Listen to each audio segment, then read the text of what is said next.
Bismillahirrahmanirrahim. Assalamualaikum warahmatullahi wabarakatuh.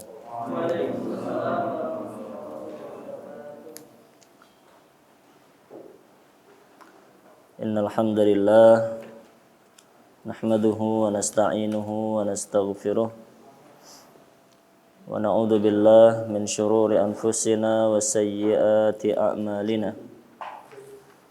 من يهده الله فلا مضل له ومن يضلل فلا هادي له أشهد أن لا إله إلا الله وحده لا شريك له وأشهد أن محمدا عبده ورسوله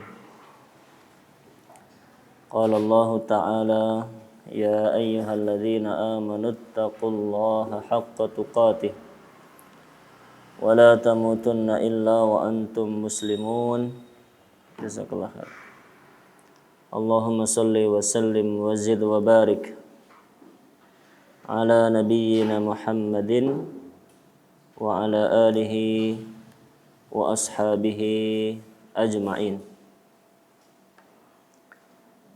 Para jamaah yang dirahmati oleh Allah Subhanahu wa taala, alhamdulillah malam hari ini kita dikumpulkan oleh Allah di tempat yang mulia ini dalam rangka bersama-sama duduk bermajelis untuk mempelajari ayat-ayat Al-Quran dan hadis-hadis Rasulullah Sallallahu Alaihi Wasallam. Semoga dengan duduknya kita di tempat yang mulia ini Allah menambahkan kepada kita ilmu yang bermanfaat yang dapat kita amalkan, kita ajarkan kepada keluarga tercinta kita, sanak saudara kita dan umat Islam pada umumnya. Dan mohon maaf atas keterlambatannya karena ada hajat tadi nggih. Bahasa kitanya ada panggilan alam begitu. Yang harus dipenuhi panggilannya. Baik, malam hari ini insyaallah mengisi atau menggantikan Ustadz Adi Abdul Jabbar karena beliau sakit, syafahullah ta'ala. Kita mencoba untuk bersama-sama membaca, mentadaburi tentang Asmaul Husna. Kita tahu bahwa Allah Subhanahu wa ta'ala memiliki Asmaul Husna, memiliki nama-nama yang sempurna, nama-nama yang indah. Dan sangat penting bagi kita semuanya untuk mengenal, mempelajari Asmaul Husna. Karena kita semuanya beribadah kepada Allah Subhanahu wa ta'ala itu harus dengan rasa apa? Kita beribadah kepada Allah itu harus didasari dengan rasa cinta, kemudian rasa takut kepada Allah dan rasa berharap kepada Allah Subhanahu wa ta'ala. Ibadah itu harus dengan rasa cinta, artinya dengan sukarela, dengan senang hati kita mengerjakannya.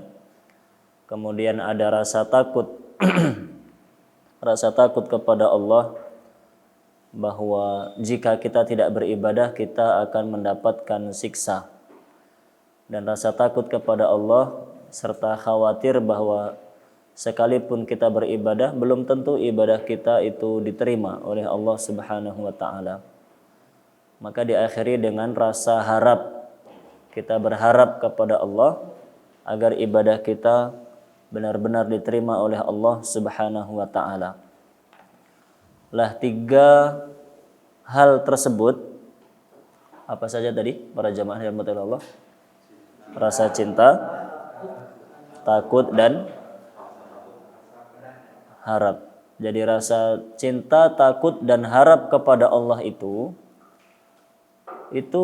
akan sulit kita miliki jika kita tidak mengenal Allah Subhanahu wa ta'ala. Bagaimana kita mau cinta kepada Allah Kalau kita tidak mengenal Allah dengan baik, kita hanya tahu ya pokoknya namanya Allah gitu saja.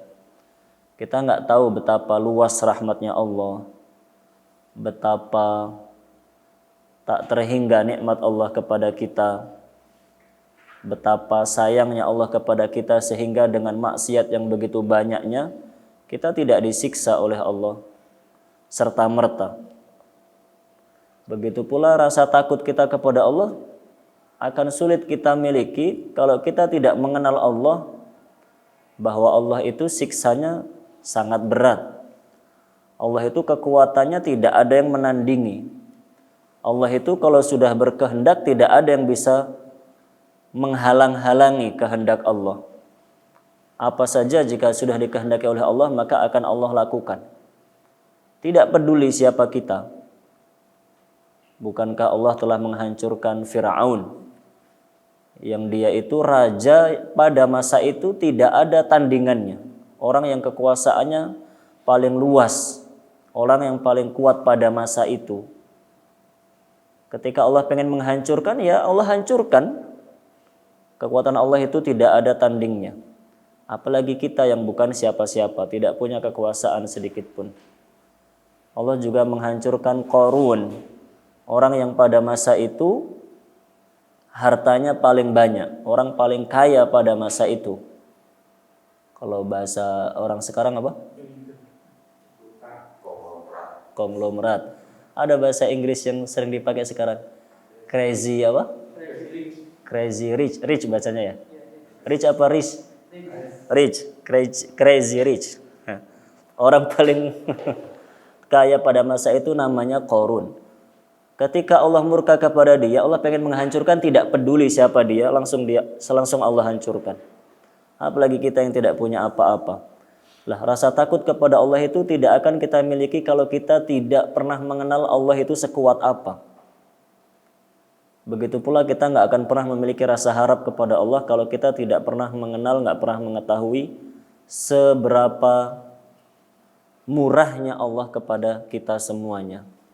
Allah itu nggak pernah merasa kesulitan memberi pahala yang sangat besar walaupun amal kita itu sangat sedikit. Allah nggak pernah hitung-hitungan. Kalau memang amal kita berkualitas dalam arti ikhlas dan sesuai dengan tuntunan Rasul Shallallahu Alaihi Wasallam, maka Allah tidak akan merasa sulit memberikan pahala yang sangat besar. Lah begitu para jamaah yang dirahmati Allah, kita beribadah dengan rasa cinta, takut dan harap itu akan sulit. Kita akan sulit memiliki 3 rasa yang menjadi pondasi utama ibadah kita kalau kita tidak mengenal Allah Subhanahu wa taala. Lah bagaimana agar kita mengenal Allah? Di antara caranya adalah dengan kita mempelajari, mentadaburi, menghayati asmaul husna. Saya membacakan buku Fiqhul Asmaul Husna, tulisan Syekh Abdul Razak bin Abdul Muhsin Al-Badr, hafidhahumallahu taala. Para jamaah nanti yang ada rezeki beli buku ini. Bukunya bagus sekali. Beliau menjelaskan tentang Asmaul Husna, dijelaskan artinya, dalil-dalilnya, kandungannya. Beliau tidak menyebutkan madhab-madhab yang menyimpang dalam Asmaul Husna, sehingga kita betul-betul fokus membaca buku ini, mentadaburi Asmaul Husna.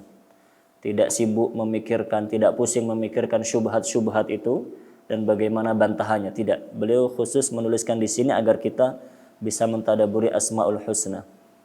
Di antara yang beliau sebutkan tentang urgensi atau pentingnya kita mengetahui Asmaul Husna, beliau mengatakan qala ba'dus salaf, beberapa ulama salaf mengatakan, nggak ada apa-apa tulis nggih? Ya sudah. Kamu tulisnya di sana. Beberapa ulama salaf mengatakan masakinu ahli dunya, orang yang paling kasihan di dunia adalah, kata beliau, orang yang paling kasihan di dunia ini adalah kharaju minha wa ma dzaqu atyaba ma fiha, adalah orang-orang yang sampai meninggal dunia tidak pernah merasakan kenikmatan yang paling nikmat di dunia. Saya ulangi. Orang yang paling kasihan itu di dunia ini adalah orang yang sampai dia meninggal dunia tidak pernah merasakan kenikmatan terbesar di dunia. Nopo niku kenikmatan terbesar di dunia? Qila wa ma atyabu ma fiha. Apa kenikmatan yang terbesar di dunia itu? Qal, maka beliau menjawab, ma'rifatullah, mengenal Allah. Wa mahabbatuhu, mencintai Allah sepenuh hati. Wal unsu biqurbihi, merasa nikmat ketika melaksanakan ibadah kepada Allah. Wasyauqu ila liqa'ih, merasa rindu untuk bertemu dengan Allah. Saya ulangi, ketika ditanya apa nikmat terbesar, nikmat tertinggi, nikmat yang paling nikmat di dunia itu, jawabannya pertama ma'rifatullah, mengenal Allah. Mengenal Allah, tahu nama Allah itu apa saja, sifat Allah itu seperti apa, seluas apa rahmat Allah, sekeras apa siksa Allah, dan seterusnya, mengenal Allah. Kemudian wa mahabbatuhu, mencintai Allah. Mencintai Allah tidak bisa kita lakukan. Kita nggak bisa mencintai Allah kalau kita tidak mengenal Allah. Kan peribahasanya tak kenal maka tak sayang. Itu memang begitu. Kita nggak mungkin cinta sama orang yang nggak kita kenal. Misalnya saya sebutkan nama satu orang yang tidak jenengan kenal misalnya. Kira-kira jenengan mau bagaimana? Kan ya, mau hormat ya tidak hormat, wong tidak tahu siapa dia. Mau takut ya tidak takut, wong tidak tahu siapa dia. Mau cinta juga tidak, wong tidak kenal. Kan begitu. Kita itu hanya bisa cinta kepada orang yang kita kenal. Maka itu yang kedua, nikmat terbesar di dunia adalah mencintai Allah setelah kita mengenal Allah. Lihat, setelah mengenal Allah, mencintai Allah, kalau sudah mengenal dan mencintai Allah, wal unsu biqurbih, merasa nikmat ketika beribadah kepada Allah. Ketika sholat itu rasanya nikmat banget, walaupun sholat subuh yang masih ngantuk, Masya Allah. Belum lagi kalau kadang-kadang nuwun sewu, kanan kiri kita tadi bangun subuh mungkin nggak gosok gigi, akhirnya baunya luar biasa begitu. Amin. Oh, Masya Allah. Kalau ngomong sholat subuh itu berat, bangunnya berat, melaksanakannya berat, padahal cuma 2 rakaat. Tapi berat. Naam. Tapi orang yang mengenal dan mencintai Allah, dia merasa nikmat ketika melaksanakan sholat subuh. Sholat tarawih, walaupun ikut yang 23 rakaat misalnya, maka dia merasa nikmat saja. Nggak masalah mau 23 rakaat. Atau misalnya 11 rakaat tapi 1 juz. Nggak masalah, nikmat saja, Masya Allah. Rasa hati itu senang saja, tidak pernah merasa capek karena dia mengenal dan mencintai Allah. Kemudian kalau sudah 3 itu, dia mengenal, mencintai Allah, merasa nikmat ketika beribadah kepada Allah. Yang terakhir, wasyauqu ila liqa'ih, dia rindu untuk bertemu dengan Allah. Dia itu berharap agar segera bertemu dengan Allah. Segera bertemu dengan Allah, masuk ke dalam surga, melihat wajahnya Allah Subhanahu wa ta'ala. Begitu para jamaah yang dirahmati oleh Allah. Salah satu perkataan ulama salaf yang disebutkan oleh Syekh Abdul Razak menggambarkan betapa penting kita mempelajari Asmaul Husna. Baik. Langsung saja kita baca salah satu Asmaul Husna, okay? Salah satu Asmaul Husna yang yang paling sering disebutkan dalam Al-Quran yaitu Rabb. Ra sama ba. Ba-nya bertasydid. Rabb. Rabb itu salah satu nama dari namanya Allah Subhanahu wa taala. Rabb itu salah satu Asmaul Husna. Disebutkan oleh Syekh Abdul Razak, nama Rabb ini disebutkan dalam Al-Quran tidak kurang dari 500 kali. Masya Allah. Tidak kurang dari 500 kali nama Rabb itu disebutkan oleh Allah dalam Al-Quran. Saking begitu mulia dan luar biasa nama Rabb. Ini nama yang sering kita pakai dalam doa kita. Mendoakan orang tua pakai Rabb. Rabbighfirli wali walidayya. Okay.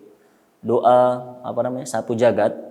Doa minta kebaikan dunia akhirat pakai Rob. Rabbana atina fid dunya hasanah. Doa minta keturunan yang baik pakai Rob. Rabbana hablana min azwajina.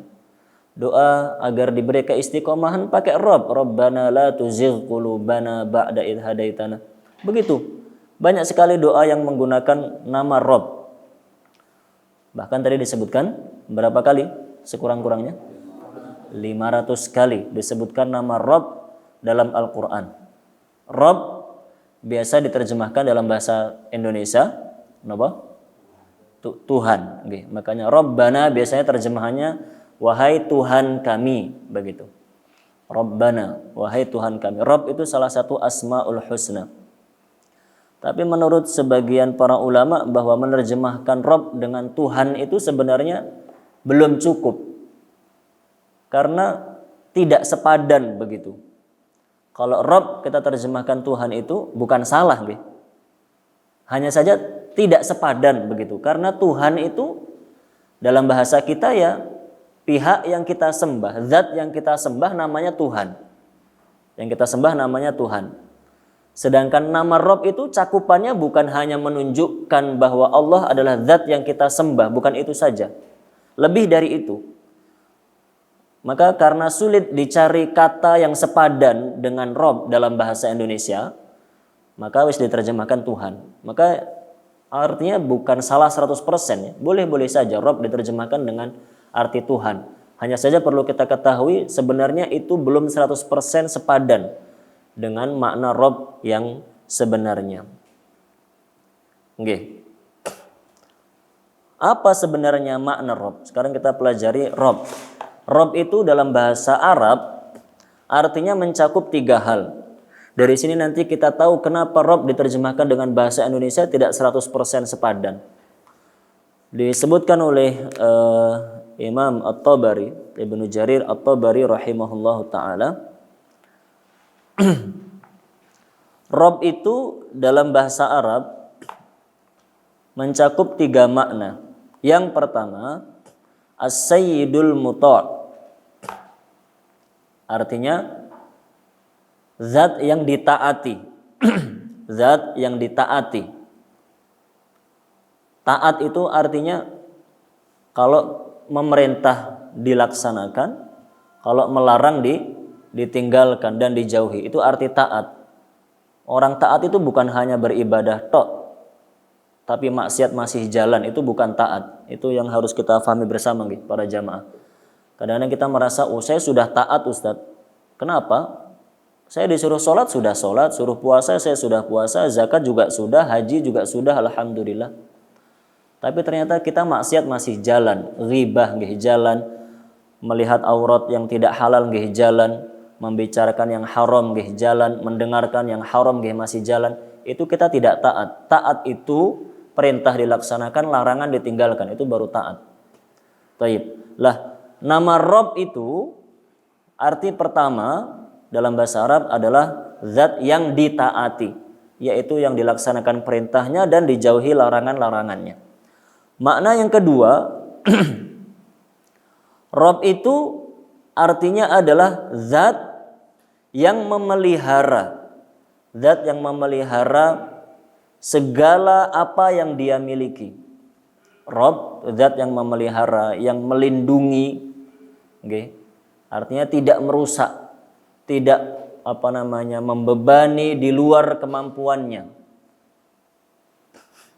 Itu makna yang kedua dari Rob. Adapun yang ketiga artinya adalah al-malik lisyai', yaitu zat yang memiliki segala sesuatu. Zat yang menguasai segala sesuatu. Itu namanya Rob.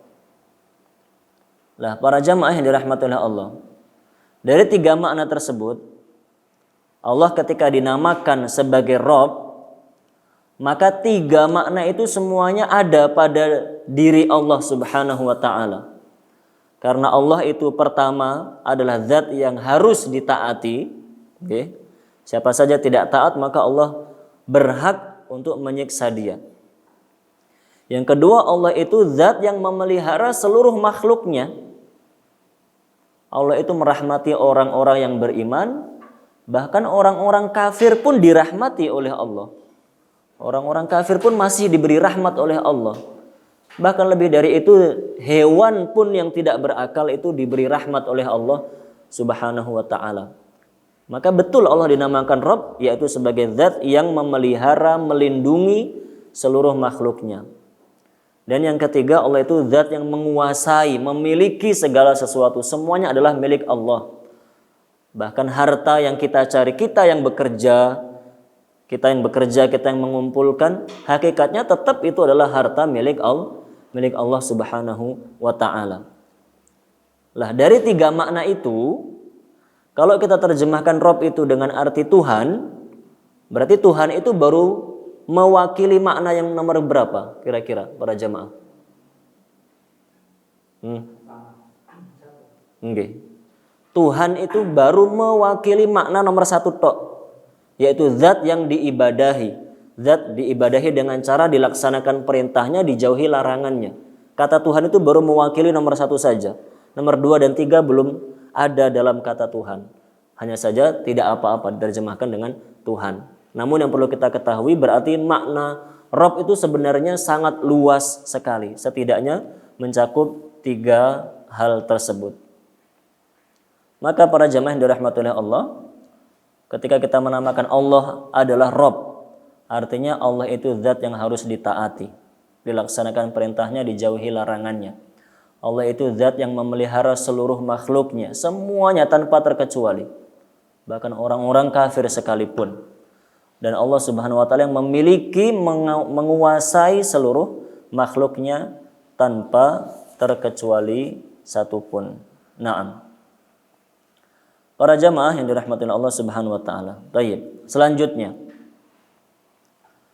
dengan memahami makna Rabb tersebut, karena kita tahu Allah itu zat yang harus ditaati, Allah itu zat yang memiliki dan menguasai kita, maka kita berkewajiban untuk hanya beribadah kepada Allah Subhanahu wa ta'ala. Mewujudkan tauhid uluhiyah. Naam, itulah yang diperintahkan oleh Allah Subhanahu wa ta'ala dalam surat Al-Baqarah. Ayat yang kita semuanya sudah sering dengar. Awal-awal surat Al-Baqarah, ayat 21. Allah berfirman, Ya ayyuhan nas u'budu rabbakum. Ya ayyuhan nas u'budu rabbakumul ladzi khalaqakum walladzina min qablikum la'allakum tattaqun. Lihat perintahnya. Wahai sekalian umat manusia, beribadahlah. Bahasa lainnya, sembahlah. Siapa yang berhak disembah? Rabbakum, Rabb kalian. Kenapa kita itu hanya beribadah kepada Allah? Karena tadi Rabb itu dialah yang menciptakan kita, yang memelihara kita, yang menguasai kita, yang menyayangi kita. Zat seperti itu yang berhak untuk kita sembah. Selain Allah tidak ada zat yang bisa seperti itu. Bahkan sekalipun orang tua kita sendiri tidak bisa seperti Allah Subhanahu wa ta'ala yang memberi segala-galanya. Maka kita berkewajiban untuk hanya beribadah kepada Allah Subhanahu wa ta'ala. Kemudian itu tentang nama Rabb. Ada pertanyaan tentang nama Rabb? Panjang Syekh Abdul Razak menjelaskannya, tapi tentunya tidak semuanya kita baca. Ada pertanyaan apa, Badan? Oke, monggo. Yang tadi sembahlah itu artinya boleh bisa diartikan bahwa sembahlah itu artinya ditaati itu dalam ayat itu. Oh, nggih. Jazakallahu khairan. Nggih. Sembahlah artinya beribadahlah, begitu nggih. Maka betul kalau diartikan taatilah, karena beribadah itu tadi taatilah, laksanakan perintahnya dan jauhi larangannya. Maka bisa diartikan demikian. Wahai sekalian umat manusia, taatilah Rabb kalian. Sekalian umat manusia, beribadahlah kepada Rabb kalian. Sembahlah Rabb kalian. Semuanya tercakup dalam perintah tersebut. Oke. Ada lagi, monggo? Biasanya memang nggak dikasih minum, nggih. Mboten. Oh, diusulkan. Masa yang minum saya sendiri? Diusulkan setidaknya ada minumnya Ustadz gitu. Apalagi kalau teh hangat gitu kan, oh masya Allah. Kalau nggak disediakan berarti bawa sendiri boleh toh? Oke, kok nggak ada yang bawa? Bawa termos, kan termos kecil tuh diisi teh, masya Allah, enak itu. Oke, lanjut oke. Kita baca sedikit-sedikit saja. Yang penting sedikit-sedikit kita memahami Asmaul Husna. Oke, selanjutnya nama Allah Subhanahu wa taala yaitu Ar-Rahman dan Ar-Rahim. Ar-Rahman biasanya diartikan apa? Di bismillah itu zat yang maha pengasih. Ar-Rahim zat yang maha penyayang. Oke, kurang lebih demikian artinya. Ar-Rahman, Ar-Rahim disebutkan oleh Syekh Abdul Razak langsung dua-duanya sekaligus dalam satu pembahasan. Nama Ar-Rahman Ar-Rahim, para jamaah yang dirahmati oleh Allah, niku mengandung sifat rahmat bagi Allah Subhanahu wa taala. Jadi kan setiap nama mengandung sifat, begitu nggih. Tadi nama Rabb berarti mengandung sifat rububiyah. Rububiyah artinya yang tiga tadi, yang harus ditaati, yang menguasai, yang memiliki, dan seterusnya, itu rububiyah. Kemudian adapun nama Ar-Rahman Ar-Rahim maka mengandung sifat rahmat. Lah sifat rahmatnya Allah Subhanahu wa taala, sifat rahmat Allah itu ada yang khusus diberikan kepada orang-orang yang beriman saja, dan ada yang diberikan kepada seluruh makhluknya. Ada yang diberikan kepada orang-orang yang beriman saja, dan ada yang diberikan kepada seluruh makhluknya. Tadi walaupun dia non-muslim, walaupun dia itu hanya hewan, semuanya diberi rahmat oleh Allah Subhanahu wa taala. Jadi rahmat Allah terbagi menjadi dua begitu. Lah, rahmat yang khusus bagi orang-orang yang beriman, itulah yang dimaksud oleh Allah dengan nama Ar-Rahim. Jadi bedanya Ar-Rahman dengan Ar-Rahim niku kan dua nama niku, sama-sama mengandung sifat rahmat. Terus apa bedanya Ar-Rahman dan Ar-Rahim? Di antara bedanya bahwa rahmat yang terkandung dalam nama Ar-Rahim itu adalah rahmat yang khusus diberikan oleh Allah kepada orang-orang yang beriman. Rahmat yang terkandung dalam nama Ar-Rahim niku adalah rahmat yang khusus diberikan kepada orang-orang yang beriman. Dalilnya nggih niku surat Al-Ahzab ayat 43. Surat Al-Ahzab ayat 43 Allah Subhanahu wa taala berfirman, "Wa kana bil mu'minina rahima." Dan Allah Subhanahu wa taala itu Maha Rahim, Maha sayang kepada hamba-hamba yang beriman. Ketika Allah mengatakan Allah menyayangi hamba-hamba yang beriman, dalam ayat itu Allah menggunakan nama Rahim. Berarti tadi Rahim itu maksudnya penyayang kepada orang-orang yang beriman. Rahmat yang diberikan kepada orang-orang yang beriman itu mencakup semua rahmat, yaitu rahmat duniawi dan rahmat ukhrawi, atau bahasa lainnya rahmat fisik dan rahmat rohani. Rahmat yang bersifat rohani dan rahmat yang bersifat fisik itu diberikan kepada orang-orang yang beriman. Rahmat fisik nggih, kebutuhan fisik kita butuh makan. Orang beriman dikasih makan oleh Allah. Kita butuh minum dikasih oleh Allah. Kita butuh pakaian, kita diberi oleh Allah. Kita butuh tempat tinggal, kita diberi oleh Allah Subhanahu wa taala. Itu rahmat fisik Allah memberi kepada kita. Dan lebih dari itu Allah memberi kepada orang-orang yang beriman rahmat yang sifatnya rohani, berupa hidayah Islam, hidayah iman, rasa takut kepada Allah, rasa cinta kepada Allah, rasa berharap kepada Allah. Itu semua bersumber dari rahmatnya Allah Subhanahu wa ta'ala kepada orang-orang yang beriman. Lah adapun rahmat yang diberikan kepada orang-orang atau rahmat yang terkandung dalam nama Ar-Rahman, okay? Rahmat yang terkandung dalam nama Ar-Rahman itu berlaku untuk seluruh makhluk. Dan itu hanya bersifat rahmat fisik saja. Rahmat yang wujudnya itu nikmat-nikmat fisik. Makanya orang-orang non-muslim itu dirahmati oleh Allah, tapi hanya dengan rahmat fisik saja. Orang-orang non-muslim itu dikasih makan, dikasih pakaian, dikasih tempat tinggal, semuanya dikasih oleh Allah. Bahkan seringkali kalau dikasih harta bisa jadi lebih banyak daripada orang-orang yang beriman. Tapi cuma sebatas itu rahmat yang diberikan kepada mereka. Mereka tidak diberi rahmat bersifat rohani. Mereka nggak diberi hidayah, nggak diberi iman, nggak diberi taufik untuk memeluk agama Islam. Sehingga nanti di akhirat yang masuk surga hanya orang-orang yang beriman.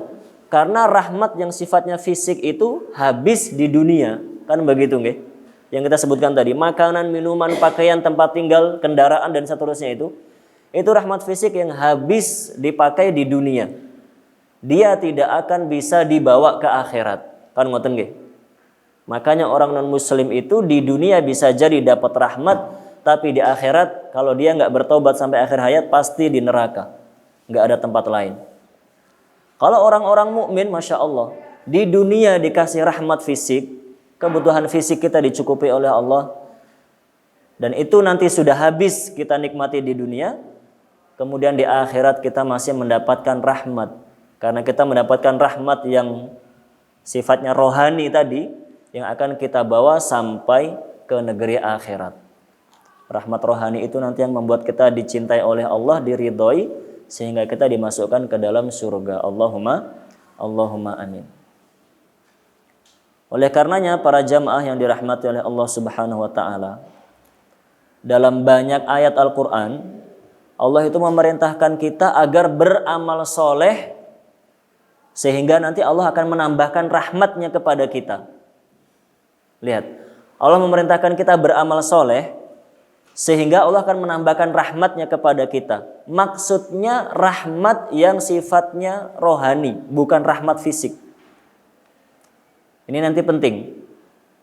Nanti kaitannya dengan orang puasa tapi pengen badannya sehat itu tadi. Orang sholat tapi dijadikan sholatnya sebagai senam supaya sehat. Itu nanti gimana Ustadz? Dari sini pembahasannya. Allah itu memerintahkan kita untuk beribadah dalam banyak ayat Al-Quran, dan kemudian dijanjikan untuk diberi rahmat. Maksudnya rahmat yang rohani, bukan rahmat yang fisik. Di antara contohnya yaitu surat An-Nur ayat 56. Surat An-Nur ayat 56 Allah memerintahkan wa aqimus shalah, tegakkanlah salat. Wa atuz zakah, tunaikanlah zakat. Wa ati'ur rasul, dan taatlah kalian kepada Rasul sallallahu alaihi wasallam. Terus diberi apa oleh Allah? La'allakum turhamun, agar kalian menjadi orang-orang yang dirahmati oleh Allah. Maksudnya rahmat yang rohani itu tadi. Dengan kita melaksanakan sholat, menunaikan zakat, mentaati Rasul sallallahu alaihi wasallam, iman kita bertambah kepada Allah, cinta kita bertambah kepada Allah, ketaatan kita bertambah kepada Allah. Bukan rahmat fisik. Begitu nggih. Makanya kalau kita mau puasa, niat utamanya melaksanakan perintah Allah, beribadah kepada Allah. Adapun kemudian dengan puasa badannya jadi sehat, yaitu alhamdulillah, tapi itu bukan tujuan kita berpuasa. Itu hanya manfaat tambahan saja, bukan tujuan kita dalam beribadah kepada Allah. Saya sholat kok ternyata benar-benar jadi sehat, ya alhamdulillah, tapi bukan itu tujuan kita. Kita sholat itu tujuannya agar kita dirahmati oleh Allah, kita dicintai oleh Allah, kita melaksanakan perintah Allah. Begitu seterusnya. Oke. Dalam ayat yang lainnya, kita diperintahkan untuk beribadah agar mendapatkan rahmat. Dalam surat Al-An'am ayat 155. Wa hadza kitabun anzalnahu mubarakun fattabi'uh wattaqu la'allakum turhamun. Inilah Al-Qur'an yang kami turunkan penuh berkah, maka ikutilah petunjuk Al-Qur'an dan bertakwalah kalian kepada Allah agar kalian mendapat rahmat. Maksudnya rahmat yang bersifat rohani. Wallahu a'lam bissawab. Kita jawab azan dulu nggih.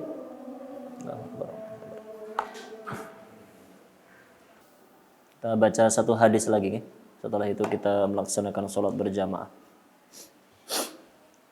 Nggih. Sebagai penutup pembahasan tentang nama Ar-Rahman Ar-Rahim, agar kita memahami betapa luasnya rahmat Allah Subhanahu wa taala kepada kita semuanya dan betapa luasnya rahmat Allah bagi hamba-hamba beriman nanti di hari akhirat. Rasulullah sallallahu alaihi wasallam bersabda, "Inna lillahi mi'ata rahmah." Sesungguhnya Allah memiliki 100 rahmat. Rahmat Allah itu terbagi menjadi 100 bagian, begitu maksudnya. Ada 100 bagian rahmat Allah. Anzala minha rahmatan wahidatan. Dari 100 itu Allah turunkan satu rahmat saja ke dunia ini. Satu rahmat saja yang Allah turunkan ke dunia ini. Yang satu rahmat itu bainal jinni wal insi wal bahaimi wal hawam.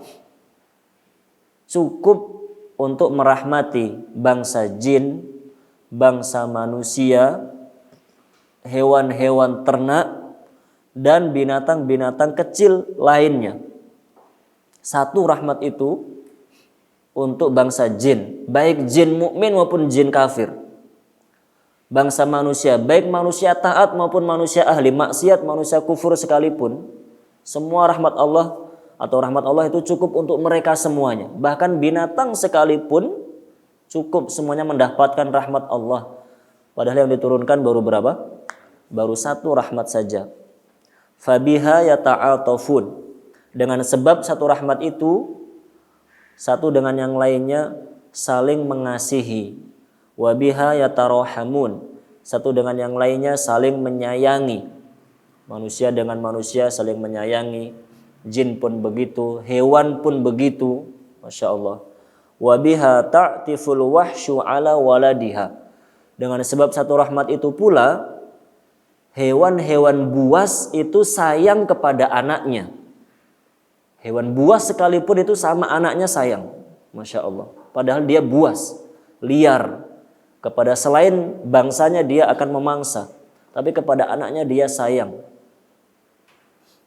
Kemudian wa akharallahu tis'an wa tis'ina rahmah. Allah menyimpan 99 rahmatnya. Yarhamu biha ibadahu yaumal qiyamah. Yang hanya Allah berikan pada hari kiamat untuk orang-orang yang beriman. Masya Allah. Satu rahmat Allah turunkan ke dunia itu untuk seluruh makhluk, bahkan orang non-muslim sekalipun, bahkan para binatang. Itu saja kita sudah terfitnah dengan dunia. Itu saja kita sudah gumun. Masya Allah. Kok ada mobil sebagus itu? Masya Allah. Kok ada rumah semegah itu? Kok ada duit sebanyak itu?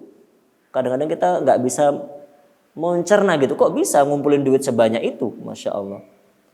Kok bisa makanan selezat itu? Dan seterusnya. Kok bisa pakaian sebagus itu? Kok bisa ada lawan jenis secantik itu? Itu baru satu rahmat. Nanti di akhirat itu 99 rahmat khusus orang-orang yang beriman saja. Karena binatang semuanya jadi debu, sudah dihancurkan oleh Allah, nggak ada lagi mereka surga neraka. Orang-orang kafir masuk neraka semuanya, kekal di sana. Orang-orang mukmin dirahmati oleh Allah di dalam surga dengan 99 rahmat itu. Itulah mengapa nikmat di surga itu nggak bakalan bisa kita nyampe untuk memikirkannya, nggak bakalan bisa. Akal kita itu hanya bersumber dari satu rahmat saja. Sedangkan yang di sana ada 99 rahmat. Maka dengan membaca hadis seperti itu, Semoga kita termotivasi untuk semakin memperbanyak ketaatan kita kepada Allah. Selain memperbanyak jumlahnya, juga berusaha memperbaiki kualitasnya. Berusaha untuk semakin ikhlas ketika sholat, berusaha untuk semakin menyesuaikan semua ibadah kita dengan petunjuk Rasul Sallallahu Alaihi Wasallam. Semoga nanti kita semuanya dikumpulkan oleh Allah di dalam surganya bersama orang-orang yang kita cintai dan bersama dengan Nabi Muhammad Sallallahu Alaihi Wasallam. Semoga menjadi ilmu yang bermanfaat untuk diri saya pribadi dan jamaah sekalian. Atas banyak sekali kekurangan saya mohon maaf yang sebesar-besarnya. Saya akhiri dengan doa kafaratul majlis. Subhanakallahumma wa bihamdik asyhadu an la ilaha illa anta astaghfiruka wa atubu ilaik. Wassallallahu ala nabiyyina Muhammadin wa ala alihi wa sahbihi ajma'in. Assalamualaikum warahmatullahi wabarakatuh.